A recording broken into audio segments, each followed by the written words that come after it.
इसमें अगर आप कमी बेशी करेंगे तो ये आपकी अपनी ज़िम्मेदारी है। क्यों कि ये सदियों से चले आ रहे हैं, उनमें जो कमी बेशी अपनी मर्जी से लोग करते हैं तो इतना फ़ायदा नहीं होता। हालांकि ये जहरीली चीज़ें तो नहीं है, लेकिन एक मिकदार है।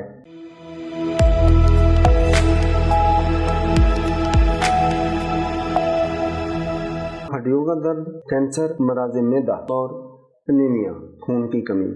छोटा सा नुस्खा है, 3 चीज़ें हैं, तुहम बलंगू, जर्द चोब यानी कि हल्दी और कलमंजी। कलमंजी आपने 1 चुटकी लेनी है 3 उंगलियों की। जर्द चोब यानी कि हल्दी ये छोटी चम्मच आधी लेनी है। 1 चम्मच तुहम बलंगू लेना है, ये 1 खुराक है। सुबह शाम दूध के साथ ये खा लिया करें। इन तमाम अमराज से इंशाअल्लाह स्लो आस्ता आस्ता 1, 2, 3 हफ्तों में आपको शिफा या भी नसीब होती जाएगी इंशाअल्लाह। ये बहुत ज़्यादा चीज़ है, बार बार बना के देखें, रोज़ाना बना के हिसाब से रख लें, ठीक है।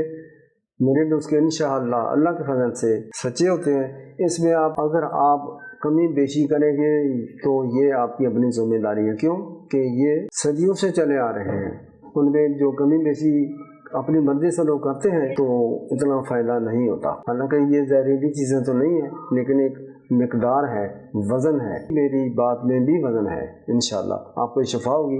दूसरे लोगों को बताएं, शेयर करें, सब्सक्राइब करें।